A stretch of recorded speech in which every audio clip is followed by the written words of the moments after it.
فهل من مدکر۔ بسم اللہ الرحمن الرحیم۔ ان قارون کان من قوم موسیٰ،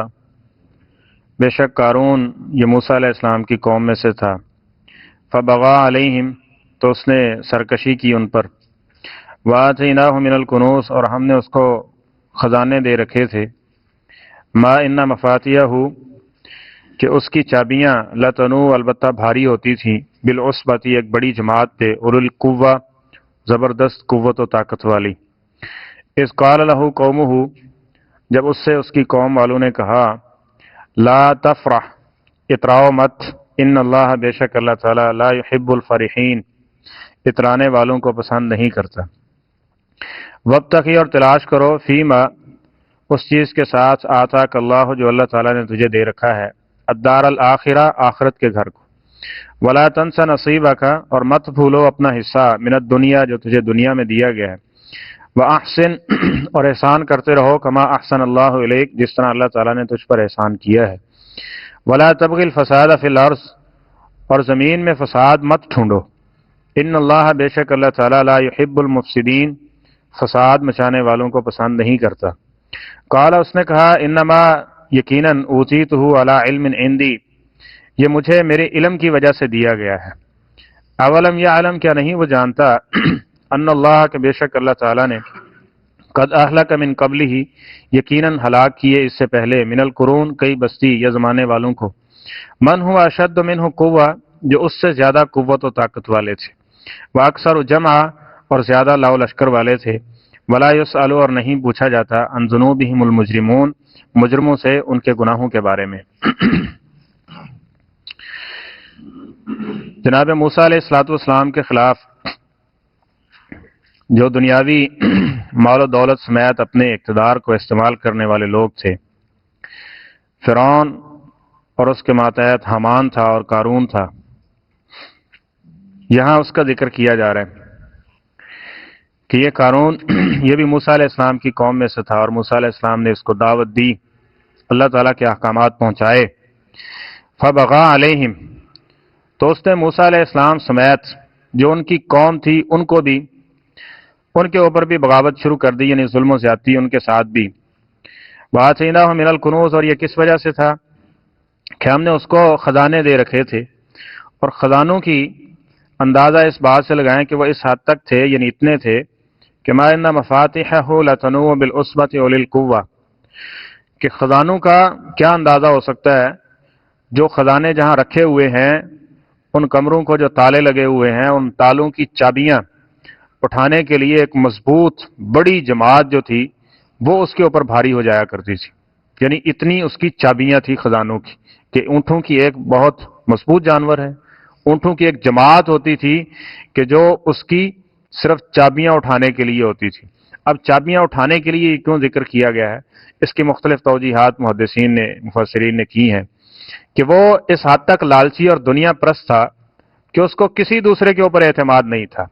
اور وہ جہاں بھی آتا جاتا ہے تو وہ اپنے خزانوں کی چابیاں اپنے پاس ہی رکھتا تھا، کہ کہیں کوئی وزیر مشیر اوپر نیچے کوئی دائیں بائیں کرتے ہوئے اس کے خزانے کو کوئی نقصان نہ پہنچائے یا اس میں سے کچھ لے نہ لے۔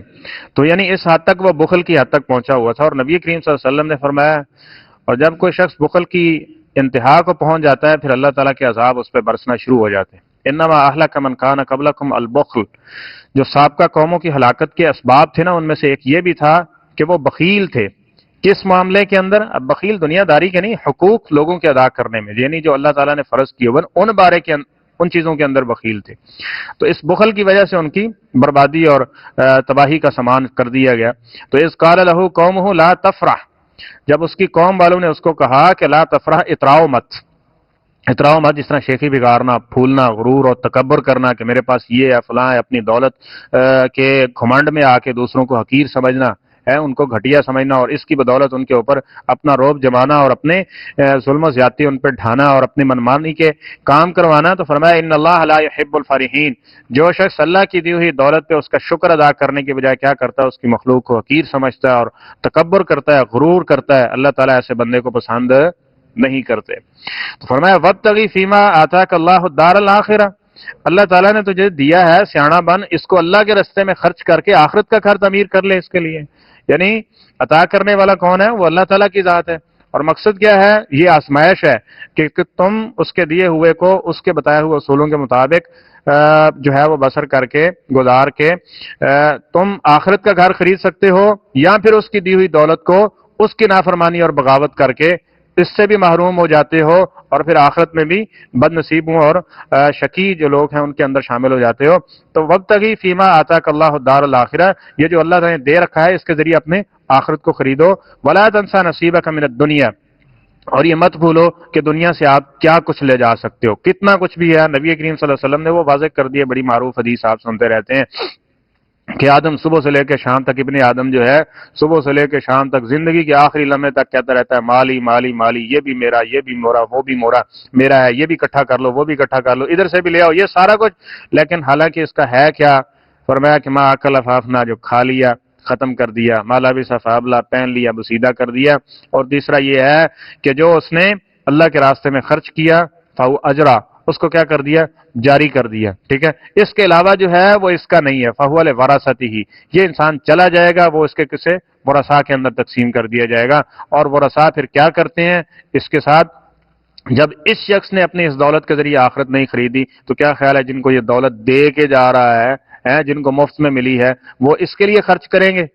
آج آ کے زیادہ سے زیادہ ٹرینڈ یہ ہوتا ہے کہ تیرا باپ اتنے کچھ تیرے لیے چھوڑ کے گیا تو چار دیگا بھی نہیں پکا سکتا، بس 4 دیگوں تک ہے، باقی سارے کا سارا وہ ڈکار ماریں گے اور اس کی آواز بھی شاید کسی کو نہ آئے ہے، یہ معاملہ ہونے والا ہے۔ تو فرمایا ولا تنسا، اس کو مت بھولو کہ اس سے لے کے کیا جانا ہے تم نے، یہاں سے لے کے کسی کا حق کھاؤ گے، ظلم زیادتی کرو گے تو یہاں سے کیا لے کے جاؤ گے؟ وَأَحْسِن كَمَا أَحْسَنَ اللَّهُ إِلَيْكَ، احسان کرو جس طرح اللہ تعالیٰ نے تجھ پر احسان کیا۔ احسان کیا ہوتا ہے؟ سب سے پہلے ہوتا ہے عدل، یعنی برابر کسی کا حق ادا کرنا، کسی کے ساتھ ظلم و زیادتی نہیں کرنی بالعدل۔ اس کے بعد پھر آتا ہے احسان، کہ جو اس کا حق بنتا ہے اس سے کچھ اضافہ دینا، یہ احسان ہے۔ جس طرح نبی کریم صلی اللہ علیہ وسلم نے ہمیں تول کرتے ہو نا، تو تول کے اندر تھوڑا سا جو اضافہ کرتے ہو نا تم، یعنی اس کو 1000 گرام دینا ہے تو 1005 گرام دیتے ہو، تو یہ جو 5 گرام ہے یہ تمہارے رزق میں جو ہے وہ برکت کو لے کے آئے گا، یہ احسان ہے کسی کے ساتھ۔ یعنی 1000 گرام کے پیسے لیے ہیں تو 1005 گرام دے رہے ہو، 20 گرام دے رہے ہو، 10 گرام دے رہے ہو، یعنی یہ جو اضافہ ہے یہ برکت کا سبب ہے، اس کو احسان کہتے ہیں۔ جب برابر حق دیں گے تو وہ تو عدل ہے، اور عدل ضروری ہے، عدل نہیں کریں گے تو پکڑے جائیں گے۔ لیکن اللہ تعالیٰ نے جتنا احسان وہ کر رہا ہے نا، تمہیں بھی احسان اس کے اوپر کرنا چاہیے۔ انسان کیا ہے، تمہارے جیسے بہت سارے بیسیوں لوگ ایسے موجود ہیں کہ جو بیچارے بسا اوقات بھیک مانگنے کے اوپر مجبور ہو جاتے ہیں، لیکن اللہ تعالیٰ نے تم پر احسان کیا کہ یعنی تمہاری خواہشات کو پورا کر دیا اور اتنا دیا کہ تم آج شمار نہیں کر سکتے ہو، تو پھر تمہیں بھی چاہیے کہ تم بھی اسی طرح اللہ کے راستے کے اندر خرچ کرنے لگ جاؤ۔ یہ نہ ہو کہ تم بخل کرو، جس طرح نبی کریم صلی اللہ علیہ وسلم نے فرمایا، غالباً ام سلمہ رضی اللہ تعالیٰ عنہ ہے، وہ فرماتی ہیں ایک دفعہ خرچ کرنا تھا اور دیکھ لیا کہ کیا ہے، گنے چنے اس کو ذرا، تو فرمایا کہ لا تحصی فیحصی اللہ علیک، اگر تم گننا شروع کر دو گے نا تو پھر اللہ بھی تمہیں گن کے ہی دے گا۔ اب اس نے اتنا کیا ہے تو اس کا اتنا حق بنتا ہے، اس کا اتنا حق بنتا ہے، ٹھیک ہے۔ لیکن اگر فرمایا کہ تم اسی طرح اس کو خرچ کرنا شروع کر دو گے بے حساب جس طرح ہوتا ہے، تو اللہ تعالیٰ بھی اسی طرح سے معاملہ کرنا شروع کر دے گا۔ اب یہ دل کو سمجھانے والی بات ہے کہ پہلے جو کچھ رب نے دیا ہے وہ دے سکتا ہے، تو اس کے راستے میں خرچ کرنے سے کام کیسے ہوگا،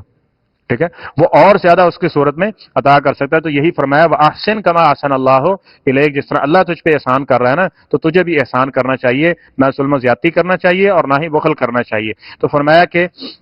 وَلَا تَبْغِ الْفَسَادَ فِي الْأَرْضِ، اور جب دولت کو صحیح رستے پہ نہیں لگائیں گے تو فی نفسہ ہی، اس کے اوپر شیطان غالب ہوتا ہے، یعنی اگر اس کو دین کے تابع نہیں کریں گے تو شیطان غالب ہوتا ہے، وہ انسان کو اسی طرف لے کے جائے گا۔ پھر ایسے لوگ کیا کرتے ہیں کہ جن کا مال و دولت یا سرمایہ اچھی چیزوں کے اندر بسر نہیں ہوتا، پھر وہ انہی بربادیوں کے اندر اور برے کاموں کے اندر صرف ہوتا ہے، جس کی وجہ سے ان کی زندگی بھی تباہ ہوتی ہے اور لوگوں کی زندگی بھی اجیرن بن جاتی ہے۔ تو یہ کیا تھا، ولا تبغ الفساد فی الارض، کہ زمین میں فساد مت ڈھونڈو، یعنی جہاں کوئی ایسی چیز جگہ ہے وہاں پہ یہ خرچ کرتا ہے اور وہاں پہ لڑائی جھگڑے فتنے فساد کے اندر یہ مبتلا ہو جاتا ہے، شامل ہو جاتا ہے۔ تو فرمایا ان اللہ لا یحب المفسدین، جو بندہ فسادی ہوتا ہے اللہ تعالیٰ اس کو کبھی پسند نہیں رکھتے۔ قال انما اوتیتہ علی علم عندی، اب اس نے کیا جواب دیا، اس نے کہا یہ اللہ کا فضل ہے، اللہ نے مجھ پہ احسان کیا ہے؟ نہیں، انما اوتیتہ علی علم عندی، یہ میری ذہانت ہے، میرا کمال ہے، میں نے محنت کی ہوئی ہے، میں نے یہ سارا کچھ اپنی ذہانت کے ساتھ کمایا ہے، علم علی عندی، میرے علم کی بدولت یہ سب کچھ مجھے دیا گیا۔ حالانکہ جو وجود اللہ نے دیا یہ بھی اس کی مرضی کے مطابق نہیں ہے، یہ بھی اللہ تعالیٰ کا احسان ہے، تو یہ اللہ کی دی باقی نعمتوں کو اس کو کہہ رہا ہے کہ یہ اپنی مرضی سے میں نے کمایا اور یہ سب کچھ مجھے اس لیے دیا گیا، یہ خالص اللہ تعالیٰ کا فضل ہے۔ اور قرآن پاک میں جو اللہ تعالیٰ کے محبوب لوگ ہیں وہ کیا کہتے ہیں؟ ھذا من فضل ربی، یہ میرے رب کا فضل ہے، اللہ تعالیٰ نے مجھے یہ دیا ہے۔ جناب سلیمان علیہ السلام کو اللہ تعالیٰ نے اتنا کچھ عطا کر دیا ہے، اس کے بعد فرمایا کہ اللہ مجھے لیبلونی اشکر ام اکفر، اللہ تعالیٰ مجھے آزما رہا ہے،